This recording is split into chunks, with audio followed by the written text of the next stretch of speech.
नमस्कार, मैं हूं अभय कुमार। आप देख रहे हैं अपना खास कार्यक्रम बिहार समाचार। बिहार समाचार में खबरें बिहार की, बातें बिहार की, देश दुनिया की तमाम खबरें जिसे आपको जानना जरूरी है। बिहार समाचार में हम खबर लेते हैं सत्ता के गलियारों से, पंचायत के गलियों से और गांव के चौपालों से। तो बिहार समाचार में जो खबरों का भंडार है, जो खबरों का पिटारा खुलने वाला है, वह लोकसभा चुनाव को लेकर, क्योंकि लोकसभा चुनाव नजदीक आ गया है। पूरा देश चुनावी मोड में है।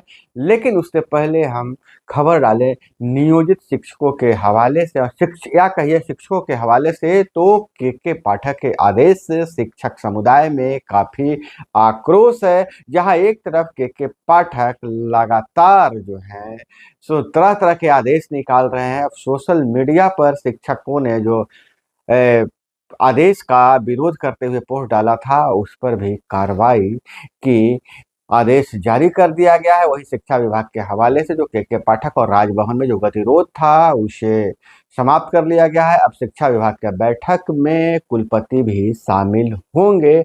ऐसा माना जा रहा है कि सुनील कुमार जो शिक्षा विभाग के मंत्री हैं, उनके हस्तक्षेप के बाद यह मामला सुलझा है। और वहीं अगर लोकसभा चुनाव की बात करें तो आज पहले चरण का नामांकन का दौर खत्म हो गया, मतलब एक दिन पहले खत्म हो गया है। और आज जो है सो आरजेडी 12 उम्मीदवार घोषित कर चुकी है। उसके बाद सीट शेयरिंग का ऐलान करने वाली है। महागठबंधन की ओर से सीट शेयरिंग का आज ऐलान होने वाला है। आरजेडी 12 उम्मीदवार घोषित कर चुकी है। इस पर गिरिराज सिंह बोले हैं लालू राजा की भूमिका में है। लोकसभा चुनाव में पहले चरण का नामांकन कल समाप्त हो गई थी अभी तक, लेकिन महागठबंधन की ओर से सीट शेयरिंग और कैंडिडेट के नामों का ऐलान नहीं किया गया है। गुरुवार तक दिल्ली में आरजेडी कांग्रेस के बीच बैठकों का दौर जारी रहा है। शुक्रवार को पटना में सीट शेयरिंग की घोषणा की जाएगी, यानी कि आज सीट शेयरिंग की घोषणा की जाएगी। इससे पहले संभावना जताई जा रही थी कि कल ही यानी गुरुवार को ही सीट शेयरिंग का घोषणा कर दिया जाएगा।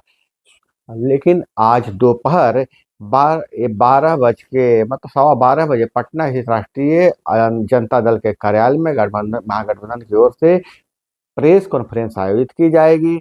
इसमें कौन पार्टी किस सीट से चुनाव लड़ेगी, इसके अधिकारी घोषणा की जाएगी। इस दौरान नेता प्रतिपक्ष तेजस्वी यादव के साथ साथ महागठबंधन के सभी घटक के दलों के नेता उपस्थित रहेंगे। बताया तो यह जा रहा है, जो सूचना मिल रही है कि माले को 4 सीट मिल सकती है। इसमें आरा से सुदामा प्रसाद, काराकाट से राजा राम सिंह, नालंदा से संदीप सौरव या महानंद सिंह, वहीं सिवान से अमरनाथ यादव के चुनाव लड़ने की संभावना है। वहीं सीट शेयरिंग से पहले ही 12 सीटों पर लालू यादव ने सिंबल बांट दिया है। और इस पर इधर केंद्रीय मंत्री गिरिराज सिंह ने सीट शेयरिंग नहीं होने पर कहा कि लालू यादव राजा की भूमिका में है। बेगूसराय में मीडिया से बात करते हुए उन्होंने कहा कि आरजेडी के सुप्रीमो लालू प्रसाद यादव कांग्रेस नेताओं को प्रजा समझ रहे हैं। और इधर चिराग पासवान से पूर्व सांसद अरुण कुमार अलग हो चुके हैं। पूर्व सांसद अरुण कुमार ने चिराग पासवान की पार्टी छोड़ी। कहा, हम लोग माला जपने वाले नहीं, साधु नहीं है। टिकट न मिलने से थे नाराज। लोजपा राम विलास के राष्ट्रीय उपाध्यक्ष एवं पूर्व सांसद अरुण कुमार ने पार्टी से इस्तीफा दे दिया है। वह पार्टी से टिकट नहीं मिलने से नाराज हैं। जानकारी के मुताबिक वह नवादा या जहानाबाद से सीट चाह रहे थे, लेकिन नवादा बीजेपी के पास है और जहानाबाद जदयू के खाते में चली गई है। अरुण कुमार सिंह ने कहा कि चिराग पासवान यह समझना चाहिए कि हम लोग माला जपने वाले हिमालय के साधु नहीं हैं। हम जनता के हक की लड़ाई के लिए 40 साल से राजनीति कर रहे हैं, इसलिए मैंने खुद को उनसे अलग कर लिया है। और इधर डॉक्टर अरुण कुमार ने रविवार को पटना में अपने घर एक मीटिंग बुलाई है। फिर इस मीटिंग में तय किया जाएगा कि वो जहानाबाद से निर्दलीय चुनाव लड़ेंगे या फिर बसपा में शामिल होंगे। उन्होंने कहा कि अभी कुछ भी कहने की स्थिति में नहीं है। उन्होंने कहा रविवार को सभी मामले साफ हो जाएंगे। जैसा राजनीतिक पंडितों का मानना है कि अरुण कुमार बसपा के सिंबल पर ही चुनाव लड़ेंगे।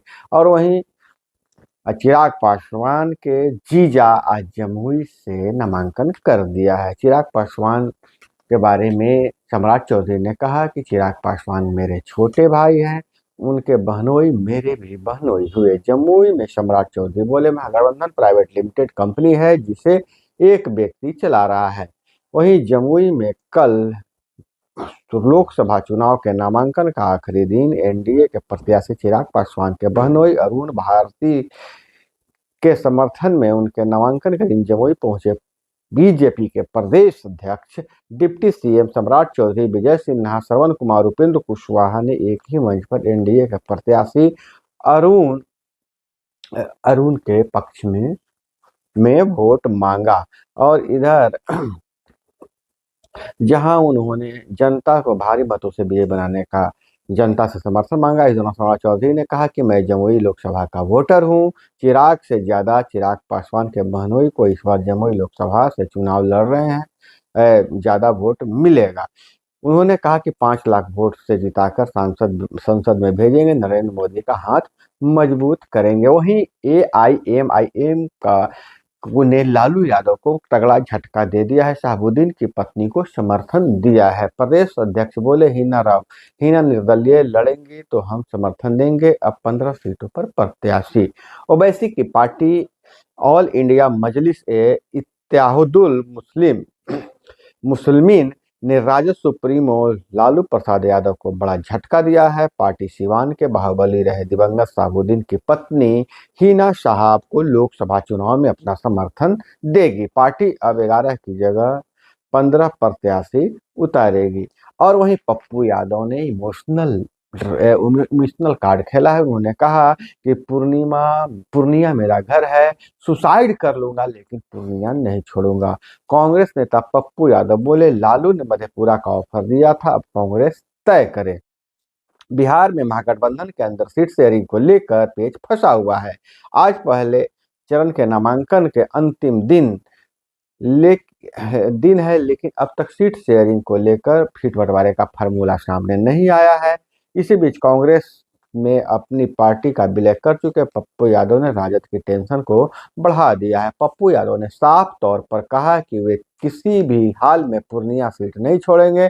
उन्होंने कहा कि सुसाइड कर लूंगा लेकिन पूर्णिया नहीं छोड़ूंगा। उन्होंने यह भी कहा कि राजद सुप्रीमो से मुलाकात के दौरान लालू यादव ने मधेपुरा सीट से लोकसभा चुनाव लड़ने का ऑफर दिया था, लेकिन मैंने मना कर दिया था और पूर्णिया सीट से चुनाव लड़ने की मांग की थी। पप्पू यादव ने कहा कि पूर्णिया मेरी मां है, मुझे मेरी मां से अलग नहीं किया जा सकता है।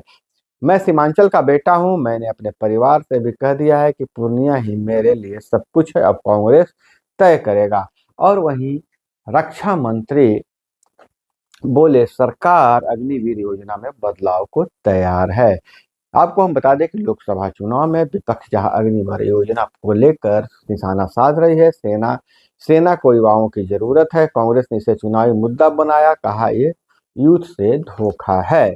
रक्षा मंत्री राजनाथ सिंह ने गुरुवार को कहा कि उनकी सरकार जरूरत पड़ने पर अग्निवीर भर्ती योजना में बदलाव के लिए तैयार है। एक न्यूज चैनल के समिट में बोलते हुए रक्षा मंत्री ने यह भी कहा कि सरकार यह सुनिश्चित किया है कि अग्निवीरों के लिए अच्छा स्कीम लागू करेंगे। और वहीं उन्होंने यह भी कहा कि सरकार ने यह भी सुनिश्चित किया है कि अग्निवीरों का भविष्य सुरक्षित रहे। सेना को युवाओं की जरूरत है। मुझे लगता है कि युवा उत्साह से भरा होता है, वे टेक लवर होते हैं। हमने इस बात का ध्यान रखा है कि उनका भविष्य भी सुरक्षित रहे, जरूरत पड़ी तो हम बदलाव भी करेंगे। अग्निवीर स्कीम लागू होते ही विवादों में आ गई थी। इस स्कीम में सिर्फ 4 साल की सर्विस को विपक्ष ने युवाओं के साथ धोखा बताया था। कांग्रेस ने अपने चुनावी कैंपेन में अग्निवीर स्कीम को मुख्य मुद्दा बनाया है। और वहीं लालू यादव अपनी पोती का जन्मदिन मनाने दिल्ली पहुंच चुके हैं। दादा लालू ने पोती को खिलाया केक, लाड़ करते दिखी राबड़ी देवी। परिवार ने मनाया कात्यायनी का पहला बर्थडे। डिजाइनर ड्रेस में राजश्री तेजस्वी ने शेयर की तस्वीर। लालू प्रसाद की पोती और तेजस्वी राजश्री की बेटी कात्यायनी का पहला जन्मदिन लालू परिवार ने दिल्ली में मनाया है। उनके जन्मदिन से जुड़ी कई तस्वीरें तेजस्वी यादव ने सोशल मीडिया पर बुधवार को देर रात पोस्ट की थी। तेजस्वी ने लिखा, बिटिया कात्यायनी को प्रथम दिवस की शुभाशीष और अनंत प्यार। और इधर केजरीवाल के सामने नई मुश्किल आ गई है, राष्ट्रपति शासन लगेगा या नया सीएम बनेगा। शराब नीति में राउज एवेन्यू कोर्ट ने दिल्ली सीएम अरविंद केजरीवाल को ईडी कस्टडी में 4 दिन और बढ़ा दिया है। अब वे 1 अप्रैल तक हिरासत में रहेंगे। इस बीच दिल्ली के उपराज्यपाल वी.के. सक्सेना ने कहा कि जेल से नहीं चलेगी दिल्ली सरकार। उन्होंने साफ कर दिया कि दिल्ली की जो सरकार है वह जेल से नहीं चलाई जा सकती है। और वहीं गया से एक खबर आ रही है, चोरी के आरोप में पीट कर युवक की हत्या हुई है। गया से 10 किलोमीटर दूर फेंका शव, पहले सिर मुड़वाया फिर लाठी डंडे से मारपीट की। गया में चोरी के आरोप में एक युवक को पीट कर हत्या कर दी गई है। मरने से पहले उसके सिर का बाल मुड़वाया गया था, फिर बेरहमी से उसकी पिटाई की गई जिससे उसकी जान चली गई। मारपीट का वीडियो सामने आया है। युवक गया शहर के कोतवाली थाना क्षेत्र के अंतर्गत इकबाल नगर स्थित करबला के पास रहने वाला मोहम्मद खुर्शीद आलम का 30 साल का बेटा मोहम्मद शहजाद है। युवक मंगलवार से लापता था, जिसकी लाश बुधवार को परिजनों को मिली थी, जिसके बाद मृतक के परिजनों ने चाकन थाने की पुलिस को बुधवार की देर रात लिखित आवेदन देकर पुलिस को आवेदन के साथ साथ एक वीडियो भी मुहैया कराया गया था जिसमें उसकी पिटाई की गई थी। आरोप लगाया जा रहा था कि एक मुस्लिम परिवार ही का जो कबाड़ी का दुकान है वहां चोरी के आरोप में उसे मारपीट की गई है। गनीमत यह रही कि यह दो धर्मों का मामला नहीं रहा, लेकिन इससे पहले चोरी के आरोप में पिटाई से को लेकर जिसे लिंचिंग कहकर पूरे देश में बवाल खड़ा किया गया था। और इधर केजरीवाल को तुरंत अभी राहत नहीं मिलने वाली है। हाई कोर्ट ने ईडी से जवाब मांगा है। और इंडिया गठबंधन जो है टूट के हद तक पहुंच गया है। बड़े राजद और कांग्रेस में तकरार बिल्कुल जमीन पर दिख रहा है।